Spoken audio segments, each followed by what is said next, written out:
What is a Tale? From Swami and Friends by R K Narayan. While we keep growing all our years, the growing up years from childhood to adulthood make for some of the most fascinating and life-changing experiences. What is a Tale is an episode from the life of Swami, where he is ignored by his old friends because he has befriended Rajam, the smart and well-dressed son of the Deputy Police Superintendent of Malgudi. Here we have young Swami and his friends experiencing the joys and pains of changing relationships. The geography master was absent, and the boys of the first A had leisure between 3 and 3:45 on Wednesday. Somehow, Swaminathan had missed his friends and found himself alone. He wandered along the corridor of the infant standards. Infant standards means kindergarten.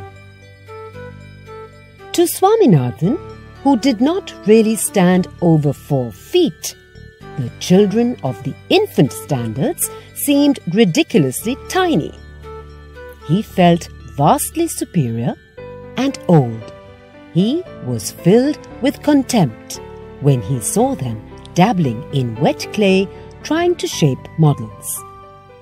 It seemed such a meaningless thing to do at school. Contempt means disgust. Dabbling means doing something playfully. When children move to higher classes, they think of activities done by smaller children as silly and playful, though not long ago they too would have done the same things seriously and earnestly. In one room, he found all the children engaged in repeating simultaneously the first 2 letters of the Tamil alphabet. He covered his ears and wondered how the teacher was able to stand it. He passed on. In another room, he found an ill-clad, noisy crowd of children. The noise that they made, sitting on their benches and swinging their legs, got on his nerves. Got on his nerves is a phrase meaning irritated him. He paused at the foot of the staircase leading to the senior classes, the second and the third forms. This novel has been set in the British period, and so the writer has used the terms of the British education system. First form is equivalent to our present Standard 6. He wanted to go up and inspect those classes which he eagerly looked forward to joining. He took 2 or 3 steps up and changed his mind. The headmaster might be up there. He always handled those classes. The teachers too were formidable, not to speak of the boys themselves, who were snobs and bullies. Formidable means arousing fear. Snobs means thinking of oneself as superior to others. He heard the creak of sandals far off and recognized the footsteps of the headmaster. He did not want to be caught there. That would mean a lot of unsatisfactory explanations. It was with pleasant surprise that he stumbled into his own set, which he had thought was not at school. Here, set means group of friends. Except Rajam and Mani, all the rest were there. Under the huge tamarind tree, they were playing some game. Swaminathan joined them with a low, ecstatic cry. Ecstatic means filled with excitement. The response disappointed him. They turned their faces to him with a faint smile and returned to their game. What surprised Swaminathan most was that even the genial Somu was grim. Genial means friendly and cheerful. Something seemed to be wrong somewhere. Swaminathan assumed an easy tone and shouted, "Boys, what about a little place for me in the game?" Nobody answered this. Swaminathan paused and then announced that he was waiting for a place. "It is a pity we can't take more," Sankar said curtly. "There are people who can be very efficient as tails," said the pea. The rest laughed at this. Swami's friend Samuel is called the pea because of his height. "You said tail, didn't you?" asked Sankar. "What makes you talk of tail now?" "It is just my pleasure. What do you care? It doesn't apply to you anyway," said the pea.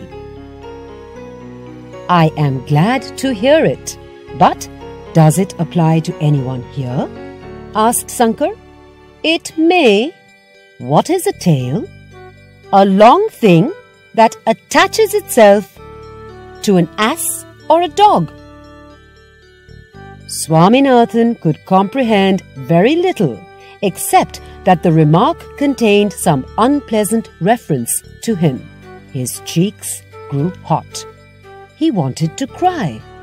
Swami is being referred to as the tail of the new and smart student Rajam by his friends. But Swami is unable to understand this except the fact that they are talking something unpleasant about him. The bell rang and they ran to their class. Swaminathan slunk to his seat with a red face. Slunk means slipped quietly. It was the English period presided over by Vednayagam. He was reading the story of an old man who planted trees for posterity and was paid 10 rupees by a king. Posterity means future generations. Not a word reached Swaminathan's brain, in which there was only dull pain and vacuity. Vacuity means emptiness. If he had been questioned, he would have blundered and would have had to spend the rest of the hour standing on the bench. But his luck was good. The period was over. He was walking home alone, rather slowly, with a troubled heart. Somu was going a few yards in front of him. Swaminathan cried out, "Somu, Somu, Somu, won't you stop?" Somu stopped till the other came up. After a brief silence, Swaminathan quavered, "What is the matter with you fellows?" Quavered means spoke in a trembling voice. "Nothing very particular," replied Somu. "By the way, may I inform you that you have earned a new name. The tail, Rajam's tail to be more precise. Precise means accurate. We aren't good enough for you, I believe. But how can everyone be a son of a police superintendent? With that, he was off. This was probably Swaminathan's first shock in life. It paralyzed all his mental processes. When his mind started working again, he faintly wondered if he had been dreaming. The staid Somu, the genial Somu, the uncle Somu, was it the same Somu that had talked to him a few minutes ago? Staid means sober. What was wrong in liking and going about with Rajam? Why did it make them so angry? He went home, flung his coat, cap and books on the table, gulped down the cold coffee that was waiting for him, and sat on the pile, vacantly gazing into the dark intricacies of the gutter that adorned Vinayak Murali Street. Pile means structure similar to a veranda or a porch. Intricacies means details. The writer humorously describes the gutter as adorning or decorating the street. A dark volume of water was rushing along. Odd pieces of paper, leaves and sticks were floating by. A small piece of tin was gently skimming along. Skimming means floating on the surface, like cream on the surface of milk. Swaminathan had an impulse to plunge his hand in and pick it up. But he let it go. His mind was inert. Inert means unable to think. He watched the shining bit float away. It was now at the end of the compound wall. Now it had passed under the tree. Swaminathan was slightly irritated when a brick obstructed the progress of the tin. He said that the brick must either move along or stand aside without interfering with the traffic. The piece of tin released itself and dashed along furiously. It disappeared round a bend at the end of the street.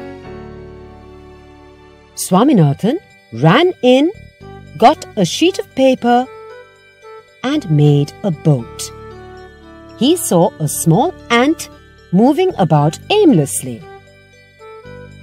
He carefully caught it, placed it in the boat, and lowered the boat into the stream.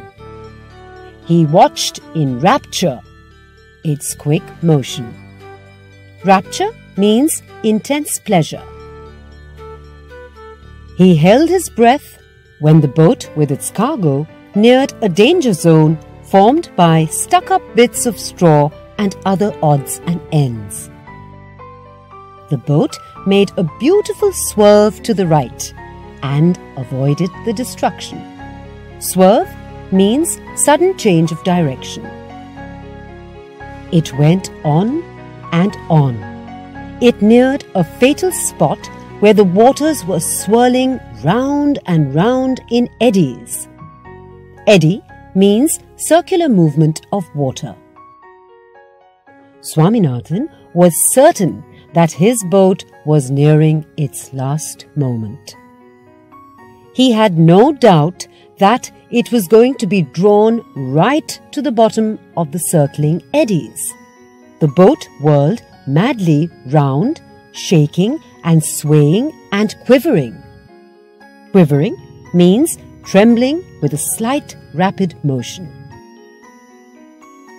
But providentially, a fresh supply of water from the kitchen in the neighbour's house pushed it from behind out of danger. Providentially means happening exactly when needed but without being planned. But it rushed on at a fearful speed, and Swaminathan felt that it was going to turn turtle. Turn turtle means turn upside down. Presently, it calmed and resumed a normal speed. But when it passed under a tree, a thick, dry leaf fell down and upset it. Swaminathan ran frantically to the spot to see if he could save at least the ant. Frantically means quickly and anxiously. He peered long into the water, but there was no sign of the ant.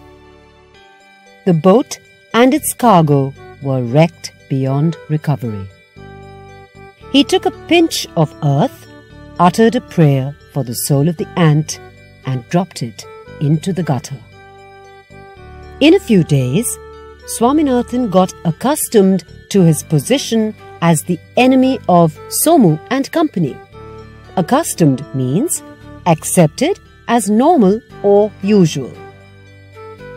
All the same, now and then, he had an irresistible desire to talk to his old friends. Irresistible means uncontrollable. When the scripture master pursed his lips, meaning pressed his lips together, and scratched his nose, Swaminathan had a wild impulse to stamp on the pea's leg and laugh. For that was a joke that they had never failed to enjoy day after day for many years past.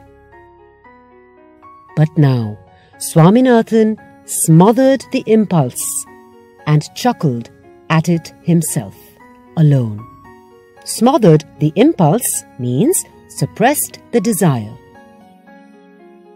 And again, when the boy with the red cap nodded in his seat and woke up with a start every time his head sank down,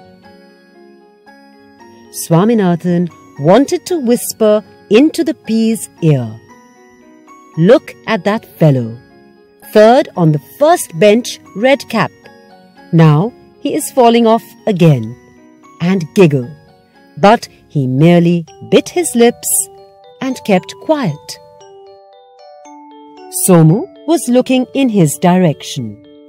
Swaminathan thought that there was friendliness in his look.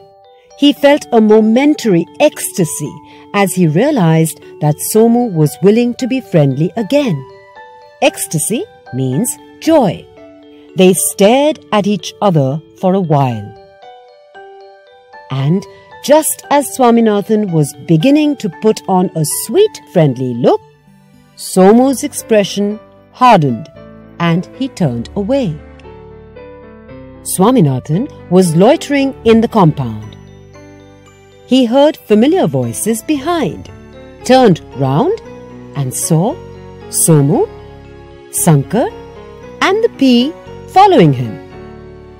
Swaminathan wondered whether to stop and join them or wait till they had passed and then go in the opposite direction. For it was awkward to be conscious of the stare of 3 pairs of hostile eyes behind one's ears. Awkward means uncomfortable. Hostile means unfriendly. He believed that every minute movement of his body was being watched and commented on by the 3 followers. He felt that his gait was showing unfavorably in their eyes. Gait means style of walking. He felt they were laughing at the way in which he carried his books.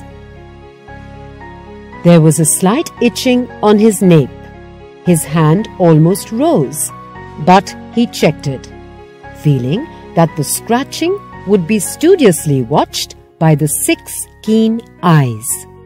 Studiously means carefully.